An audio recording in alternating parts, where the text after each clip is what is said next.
Welcome to the Lonestar Collective Podcast. I'm your host, Jesse Williams. This week, I'm joined by co-host Gramps. Hey, y'all. Man, it's been quite a week. At least it's been an eventful week in cannabis. It's been an eventful week in Texas, at least for me. Yeah, it's been an eventful week for me, too. I don't know what it is. I don't know, it's Mercury in retrograde or something going on. I don't know. Something wild's happening. There's a blood moon in the harvest of the third week of the fall. Those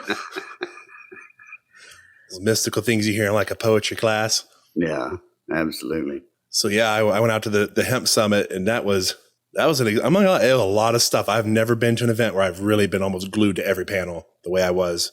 Really? At this summit. Like I attention almost everything, and phenomenal panel. Cool. I mean, I wanted to go, but I just couldn't fit it in the schedule. But I know there was a lot of good speakers and a lot of good panels. I've seen a lot of good comments about the whole thing. What kind of panels all did they have out there, Jesse? They had about one, like the ones obviously I was really attracted to. They had things about like marketing yourself, hemp to, like they called it farm seed to shelf, having your whole product line down. There was ones about genetics, things that are taking place with how the future for the hemp program itself, like what we want to start doing legislative session. Sid Miller came out and spoke. So he did show. That's good. It was, I think one of my favorite parts was he talked about how, I guess he's to paraphrase, like the government has this weird relationship that it talks about with medicine. And it's like, well, we don't like plant-based medicine. He was like, well, this should be like aspirin, because that's what aspirin is. He's like, look at the name of the plant that aspirin comes from. And it's like Asperia or something like that. He points this out. I'm like, that's true. Mm-hmm. We literally derived this medication from a plant. He's like, why can't we do the same with marijuana? Why can't we make it medical like that, or doctor-patient relationship? Yeah. I mean, that's the same question we've been asking for a long time now. And he flat out said, he goes, I'm the only statewide elected Republican in office who fully supports a marijuana program like that. And it's true. As far as I know, it's true. Yeah. Now, does he support like things like recreational or adult use or even home grow, or what's his position on those things? I don't know where he sits out on home grow. It's been, he's talked about it the way Senator Donna Campbell talked about it in 2019 when she made the note of, like, as a doctor-patient relationship, that if doctor says he feels that this would be the recommendation for you to have and you to use this, like he said, bureaucrats and legislators should not be getting in the way of that. Yeah, they are overall not the experts in that field. And I mean, we had a few in 2019 that are experts. Sure. And even, and that's something I was surprised about was, I can't remember his name, but there was a guy, he wound up retiring after the 2019 session. He had like a background in biologics, and he was just flat. He finally was like, you know what? You're right. It should be a doctor-patient relationship. And that's how it should be handled. He's like, I shouldn't be told that my research, well, you can't recommend that. It's not good. Well, they've even come back out and realized in recent months, you're seeing the ideas change. I don't know if any regulations or laws have changed yet, but I've seen the stories where I think it's the FDA even saying, and maybe even the DEA, I don't remember, but something to the effect of how they're realizing that even the prohibition of prescription opioids, because, several years back, they pulled the reins back on what doctors can and can't prescribe and what they, how much they can give and for how long and all that kind of thing. And they're realizing that what that's doing is simply driving people to the black market. Oh, for sure. Heard that story before, haven't we? Well, what's funny is then this isn't the only drug / medication we've seen this happen to. We did the same thing with ecstasy. Yep. And we were like, this is bad. We got to take it off the market. We took it off the market, and we saw more deaths come from ecstasy being on the black market because there wasn't any sort of regulation to make sure that people were getting a clean product. And my brother once told me, he goes, the problem with it is you don't know who Jethro out in BFE is cutting this with. It could be Dawn dish soap, could be kerosene. What's your gamble going to be this week for where your ecstasy comes from? Yeah. And that's what, there are lawmakers out there that understand that point. But so many of the policymakers don't get it. They just don't get that concept that what's out there that everybody's going to do anyway in terms of cannabis or any street drugs. They're getting it because A, it's available. B, it's cheaper than anything else they can or can't get, or C, they can't get it elsewhere. And the problem is what's out there. Who knows where it was made, what bathtub, what ditch. I mean, you've seen some of those videos where they're cooking that fentanyl down there in Mexico, those special reports. It's a hole in the ground, Dirt drugs. That's what I want. We have dirt weed. Might as well just have dirt fentanyl and dirt ecstasy while you're at it. Bring it on, baby. And then when you're done taking these drugs, you're going to take a dirt nap for sure. It might be a permanent dirt nap, right? I don't know of any temporary dirt naps, so. Well, I don't know. For me. Back in the day, I might have passed out face down in the dirt a time or two. A lot of I passed out in the grass, but never in the dirt. Wake up with grass stains all over me. What happened? Yeah, where was I? I've even woken up with a mouthful of sand before, pass out on the beach. That's really no fun. Younger days, live and learn, as they say. Why do I smell like the ocean? There's sand in my mouth. It's like Weekend at Bernie's going on in real life. Never know. So what else happened at the summit? There's a lot of networking. I say that's the biggest benefit of going to these. It's not a panel itself, but there's always a mixer afterwards. They call it a mixer, but it's a networking event. Sure. So we're actually able to sit down, talk one-on-one about what we do and how we do it in the industry and what problems we're facing and things we're seeing. And it's just amazing hearing from people and their individual struggles that they face or problems that they see in the industry. And you start having these conversations. Kind of like, you ever watch the show House? It's like you get to bounce ideas off of each other.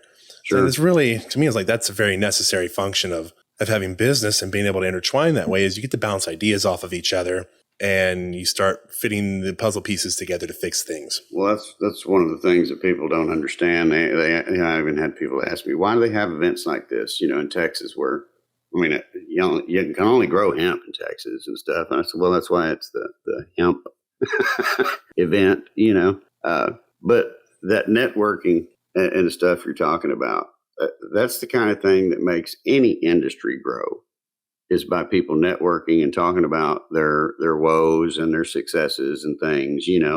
That's all part and parcel, right? One of the things that I remember got mentioned during a marketing panel, and this is something, if you're listening or watching the podcast, you're probably found it through a social platform of some sort or on YouTube, like and subscribe, that you don't own those accounts. And I'm glad that we're really finally putting that out. It's like, you don't own those accounts on those platforms. You just don't. Those are things that Facebook owns, Instagram owns, Google and YouTube owns. And at any point they could say, you know what? We've had it. We've had it with you. We've had it with what's going on. We're taking your account down. So it is very paramount for any business in this industry to have a website and that they try to direct the traffic to that website, because if they shut your socials down, how do people find you? Yeah. How does somebody in El Paso find your business in San Antonio to do purchases if you're not in social anymore and you're creating an account every other week trying to fight back? Yeah, I know so many people who are in business that rely 100% on social media. They don't have a website. There's people, they don't have a website. They're like, oh, I've made Facebook my website. And it's like, Facebook is not your website at all. Mm-hmm. Don't ever make it your website. It's a great tool to funnel people in, but it is not a website. Yeah. Yeah. So let's talk about this congressional bill that went forward to Biden's desk. HR 8454. That was a good one. The Medical Marijuana and Cannabidiol Research Expansion Act, which is, as somebody pointed out to me, I want to thank Shane Pennington. We were talking about this before we started the show, because we posted the article up on our LinkedIn account, the Cannabis Collective, and he responded with an article he's had about what the nightmare this bill could create. Oh, yeah? So let's talk about that for a minute. So, as I bring this up, the bill itself is supposed to be able to give the power to believe it's the DEA and FDA and Attorney General to expand giving research certificates and access to plant material and licensing, pretty much we would just say growers to grow marijuana plant material for research, because was it right now, like Ole Miss is pretty much the only one, if I remember correctly. Yeah. Yeah. So it's like this will allow other institutions to be able to grow. Mm-hmm. So say Texas finally gets on board and says, hey, let's actually have a research bill of our own to mirror and get this ready. We could see Texas A&M going full on into marijuana research and not just hemp. That would it also means that places, I think they would be able to utilize and partner up with our current dispensary outfits and for further research and stuff too. I think it opens the doors for them as well on what they can do, can and can't do. So then the way it appears it's going to be set up is that pretty much you'll have to be like I guess you would say already licensed medical research facility. Okay. You'll have to be like an educational institute, like probably a private or public college that's already doing medical research or agriculture research. Mm-hmm. So let's see here. Let's bring up. That's what I say. I think like if A&M wanted to partner up with, say, Texas Original or something and do something collaborative, they probably could now, whereas before they couldn't. Exactly. I messed that up with sharing that, because no matter what, if I click back to see what's happening and what we're talking about, I go into the infinite window syndrome. So gotta love that. I'm not going to have that paradox boot us out. We'll bring up the bill itself on our website. I know one good aspect of it, because everything that's happened with the applications for marijuana research, they all just stagnate. So one thing this bill does is it requires that the U.S. Attorney General is given a 60-day deadline to either approve or give an application request or a request for supplemental information for why they want to do the research. Yeah. Well, then that's big. And then there's part of that we'll talk about in a moment that Pennington wrote in his article about there's really no fallout if like the DEA or the FDA goes no when they want something either amended or they put in an application. There's no teeth to it. Mm-hmm. So that becomes an issue, because they could just say no. Well, what are you going to do about it? Nothing. And if you take them to court, the court's going to say there's nothing we can do. There's no punishment outlined here. Bill features language stating it shall not be a violation of the CSA for state licensed physician to discuss currently known potential harms and benefits of marijuana derivatives, including Cannabidiol, as a treatment with the legal guardian of the patient, of the physician, the patient's child, or a legal adult. Yeah, that's another biggie. There's a lot of big good aspects to this bill, I think. And my position was like, it gets tricky when you're trying to create a bill where you already have legal hemp and you've got marijuana separated from it, and you're trying to distinguish that you're wanting to research. You got to put research down for one, that way it can get done, but you got to write it in a way that you don't also affect your hemp side either. Sure. Let's see here. And my take on it, and I wrote in at the end of our articles, it could be a big move for the compassionate use program, obviously. Agreed. Because our state's notorious for putting down that it will likely become more involved with marijuana as federal laws are relaxed. Yep. So given the nature of the federal bill, previous legislation, and our legislature, we may see Texas hand cannabis. I get where people wouldn't like this, but we may see them actually finally hand this over to DSHS. And yeah, I could see better places, but that's still better than DPS. And I don't see us creating a special marijuana division. No. It'd be great if we did, but that's something somebody's argue it costs money. Yeah. No, that we're not going to get anywhere by costing money for sure. Well, we do need to go into our sponsor break real quick. We're going to talk more about this bill when we come back, though. Anybody who's wondering, we got more about this bill. We got plenty to talk about, give you some more information about it. So I'm your host, Jesse Williams. This is the Lonestar Collective podcast. My co-host, Gramps, this week. We'll be right back after our sponsor messages.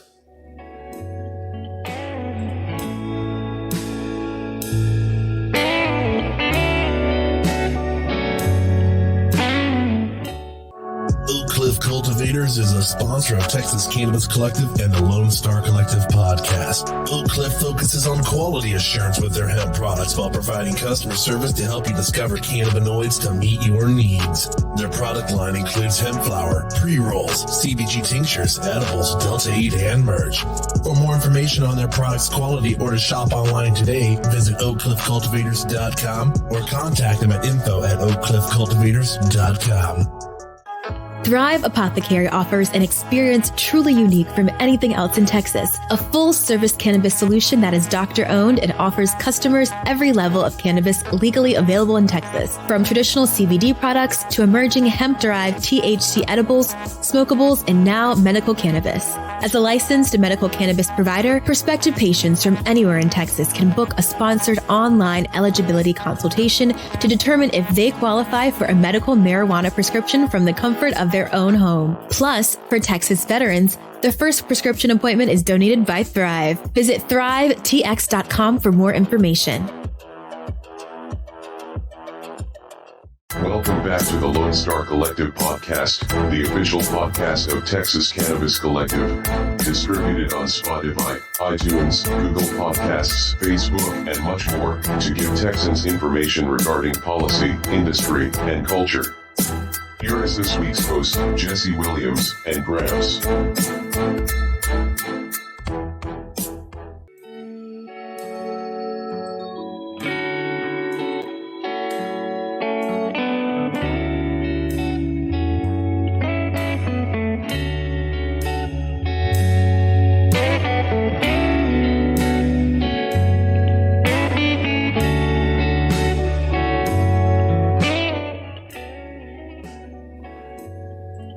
Welcome back to the Lonestar Collective podcast. I'm your host, Jesse Williams. I'm joined by co-host Gramps this week. Man, talking about that bill and the research bill, be clear to anybody who's joining in on this half, and how Shane Pennington had penned an article. He posted a link to it as a response on LinkedIn, and I will try to add that up on here. If I can get it over, there we go. Technology. Let me read it first. On Drugs. I like that name for that website. On Drugs. Turning water into weed and other absurdities. A demonstrably counterproductive cannabis research bill is poised to land on Uncle Joe's desk later this week. Shane Pennington. He's like, people, advocates insist it's a step forward, and I would say it is. They uniformly refuse to engage with my objections. Nevertheless, Congress has apparently passed the thing. Only the slightest revisions. None of them address, as he says, his concerns. Given how little good my initial critique did, it's probably pointless for me to spend more energy on this bill, but a couple of readers want an analysis. It's not too complicated. So he breaks it down. He says the bill imposes various DEA registration requirements on entities seeking to handle CBD and or marijuana derivatives, extracts, preparations, or compounds. Under current law, though, however, neither CBD nor any non-marijuana cannabis derivative, extract, preparation, or compound qualifies as a controlled substance. Thus, as things stand today, you don't need any special DEA registration to research on them. By imposing registration requirements on those otherwise non-controlled substances, this bill dramatically increases barriers to cannabis research. An example is talked about like water. The compounds that contain less than 0.3 delta 9 by dry weight. There's countless marijuana-derived compounds as such. It's like, take water. You can derive the compound we call water from marijuana, and when you do, it doesn't contain more than 0.3. Therefore, it's not marijuana and not a controlled substance under federal law. You don't need DEA permission to study it. But under this bill, though, because marijuana-derived water is a derivative, extract, preparation, or compound, you would need to register with the DEA to research it. And he's like, if the absurdity of this state of affairs isn't apparent to you, you're simply not paying attention. And I can agree. It is absurd to put it like that. He's like, to be clear, you need to study it. You're going to extract the water because that person would need to handle marijuana to do so. They need to register with the DEA. He's like, that's true under the status quo and under this bill. The difference is under status quo, once the water is extracted, anybody can study it. No DEA registration required. The bill gives DEA, via the Attorney General, unbridled authority to avoid licensing any marijuana manufacturers at all simply by refusing to place a notice in the Federal Register seeking more applications. So that's the way of saying it. Is like they basically, they remember they'd post a notice saying we need more people. We need more people to register, or they can just say, well, we're not going to post that up. We have no intent. Yeah. Which becomes bad. I agree. It becomes bad. He's like, see Section 103, the DEA doesn't have that sort of power over any application to register under current law. Therefore, this is yet another example of the bill imposing additional barriers to research by giving the DEA power to block the supply of federally legal study material. And he's like, the commentators through the various deadlines. It imposes on the DEA as its key virtue, and it does impose deadlines. But you look closer and you see those deadlines are worse than useless for two reasons. First, the bill fails to specify consequences for the DEA's failure to meet the deadlines because they'll all be unenforceable in court. He gives an example case. Second, the bill gives the DEA the power to avoid triggering any of the deadlines it imposes by simply refusing to accept any particular application as complete. And he goes into detail about like what is considered complete and how that's done. Well, it wouldn't be bureaucratic federal bullshit if it didn't have all the red tape, right? Exactly. I mean, let's be reasonable. They gave up on just writing simple bills to let it A do B to equal C about 50 years ago, or maybe even longer. Yeah, that's finally the bill imposes various limits on who may conduct research, and only certain DEA registered institutions of higher learning, practitioner, manufacturers, and what research they may pursue. Essentially, FDA-approved preclinical clinical studies. Not only will those provisions place additional limitations on cannabis research that don't exist under current law, they also reinforce failed FDA pharma models on cannabis research. He plans on having a future post to break down a plan to break it down as to why that model doesn't work for those who don't know. So I definitely recommend that if you're not aware of Shane Pennington, that you go find him on LinkedIn. You start following him. He's definitely somebody I recommend you follow. Yeah. He's been involved in many cases with this. He's pinned many things about it. It's amazing listening to him. He's a great source of information and knowledge about cannabis law, both like Texas and a federal level. Yeah. Absolutely. So yeah, I see, like you said, it's something we needed. It's, as he points out, it's got atrocities to it as well. Sure. What federal bill doesn't? I mean, that's what I was getting at by the comment earlier. They can't pass a bill just and let it be that bill. That's impossible these days. Oh, I'm surprised. Like, usually that means we call that the rider. It's got something else that goes in there, has nothing to do with it. And like in Texas, you can't do that. You can't have just riders that have nothing to do with it. You get to object, say that's not germane to the bill. And that can actually defeat a bill by you throwing something that's just completely unrelated into it. Well, in fact, people have used that technique to kill a bill before. Yes, we are very aware of that in the cannabis community. Mm-hmm. Concentrates. Yeah. Hemp bill. Mm-hmm. And then there's let me pull this up because I'm surprised. People are probably thinking this is a long, drawn out, complicated bill. And, it's probably got a bunch of stuff in it that doesn't make sense. It's intangible. And it's actually one of the shortest federal bills I think I've ever seen in my life. One that's not 3 inches thick.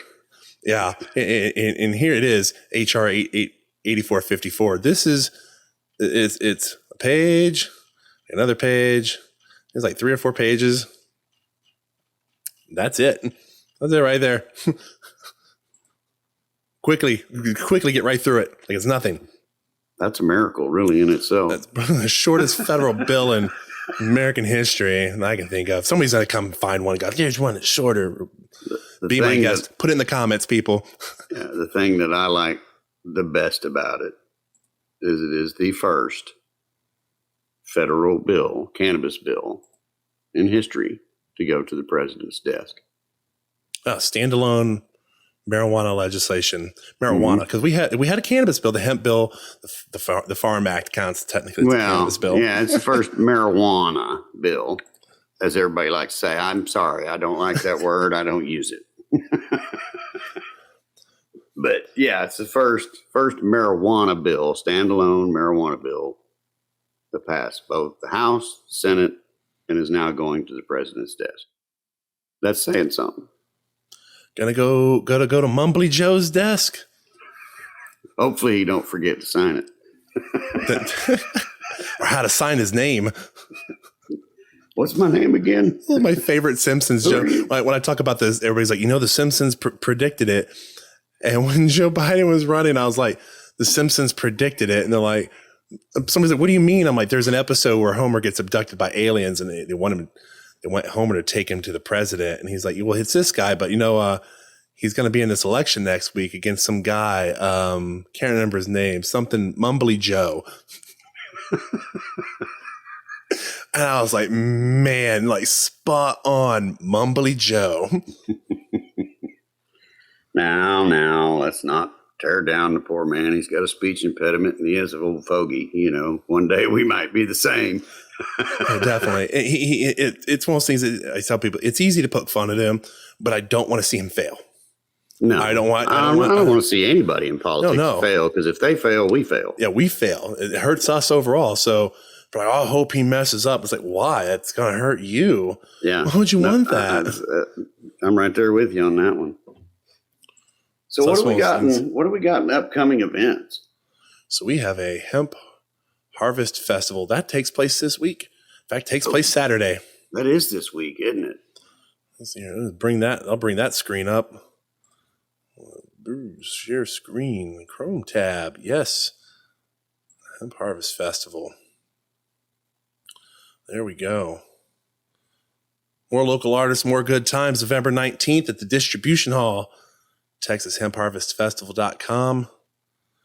One of a kind event in Austin. Spawned by Sweet Sensi and our friends over there. Shout out to Greg Autry. The dude's a wonderful guy. He was on several of the panels over the weekend, putting out knowledge, and he was talking about like tissue clones and things of that nature. And I mean, that guy, he's open. He's open about his business. He's open about how he does things. And anybody wanting to learn, reach out to him. That guy is a wealth of knowledge on cannabis growth. It's across the spectrum. Absolutely. Let's see here. Let's see how much I'll open a new tab so we can stay on this. The 2022 lineup: Collie Buds, Sister Nancy, Mau Mau Chaplains. I guess that's how you say it. Sophia with Weedea and Tropicana Joe. Wow, that's a pretty good lineup. I know I've actually seen advertisements, sponsorships coming through Facebook for Collie Buds. So they're really, they got a fan base coming out. So it's going to be a heck of a show. And I like Mau Mau Chaplains. I miss seeing them at the normal meetings. Yeah. Used to have back in the day every month. They still do they started doing their live feeds back during the pandemic when the cantina was closed. And I started watching the live feed every Wednesday. And of course, now that they're back doing Redneck Wednesday in person live in the Flamenco Cantina there on 6th Street, they still do the live feeds. So it's later at night, so my old ass goes to bed and doesn't watch it on Wednesday night live, but I generally go Thursday night or Friday night and I go back and watch the video afterwards. It's pretty cool to be able to do that. Winston's Jamaican Kitchen. Man, I recommend if you're like, I don't like that type of music, you go for Winston's Jamaican Kitchen. Oh yeah, there's some good eats right there, baby. He is great jerk chicken that he has. So another thing I used to go to the normal meetings for, but like, man, we're gonna have fun, we're gonna get tore up, and then we're gonna have this giant plate of jerk chicken. And people are like, what? Like, oh man, you oh God, it's like, you got to have this jerk chicken. Winston's is the shizzle, man. And then after Thanksgiving in December, we got the Taste of Texas Hemp Cup, right? Next big thing. Yeah, December 10th, 2 to 10 p.m. at the Far Out Lounge in Austin. Yep, the Far Out Lounge. Same place as last year, Far Out Lounge. And I will bring that up. I can get it to come up. Wow, there we go. The tab wasn't showing my share thing. I was like, really? It popped up. The Taste of Texas Hemp Cup. There you go. The what? It's a Cannabis Championship Music Festival. When? December 10th. Doors open at 2 p.m. They recommend on their site. I know I've read it somewhere and I do agree with it. Either you get there early to park, like really early, so you can get parking, or you need to be able to like park a little bit down the street, get an Uber or something, because there is very limited parking in the parking lot by the Far Out Lounge. That's good info to share. Yeah. Yeah. Just let everybody know if you're listening in. Make sure you're either there right at 2 before, like right before 2, so you're able to get in, get parking, or you're parking a little bit down the street.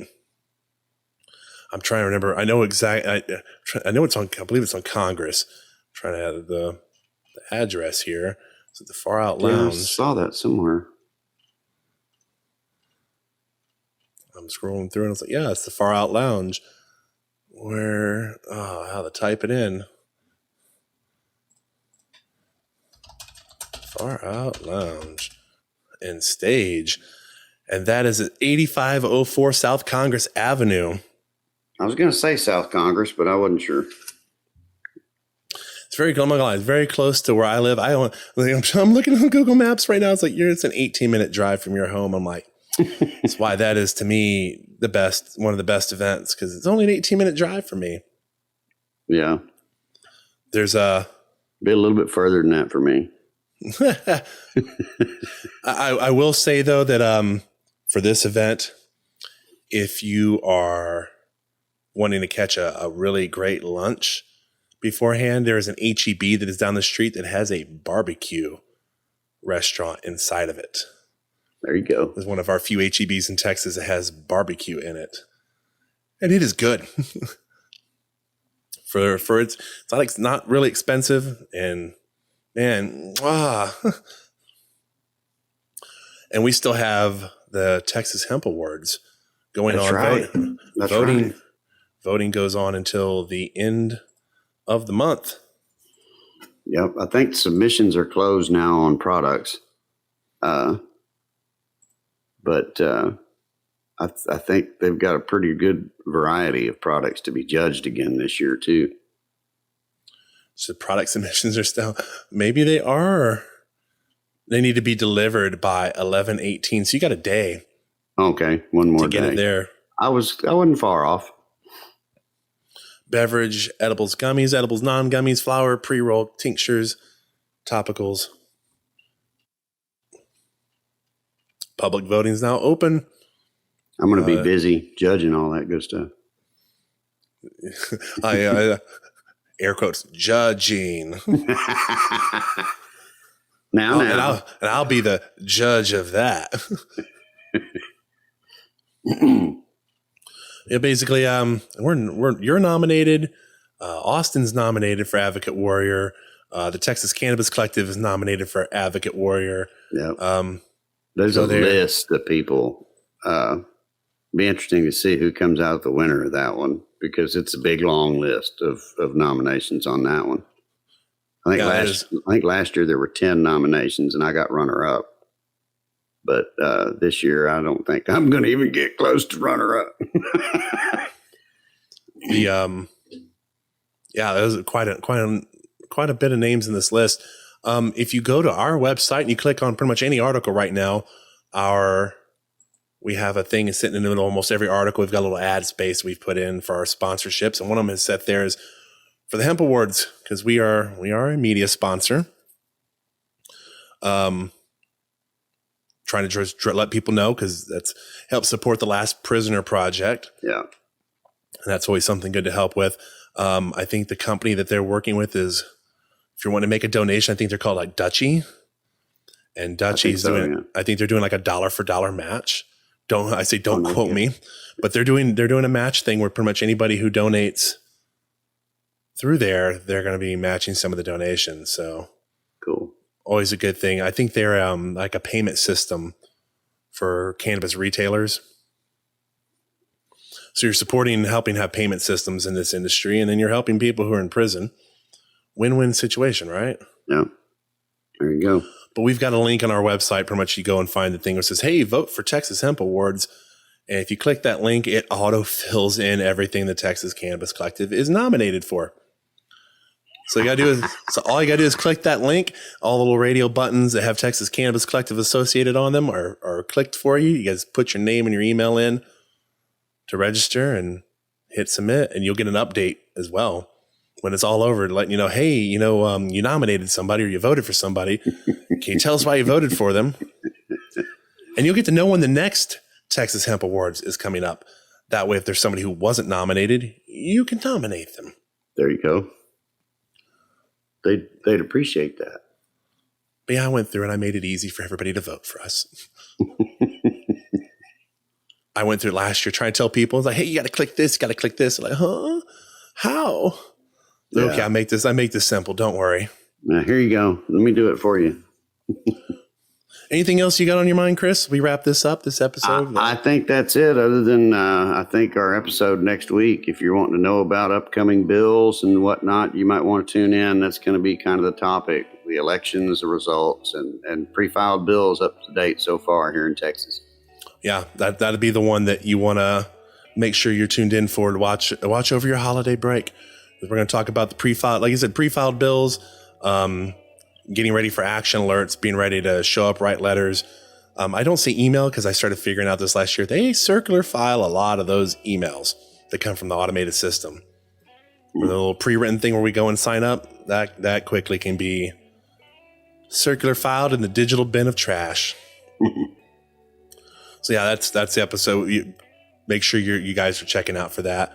That's going to conclude it for this episode of the Lonestar Collective podcast.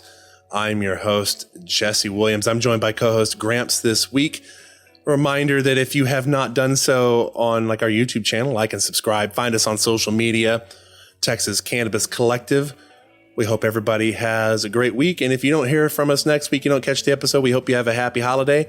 Stay safe, everybody. Peace and love.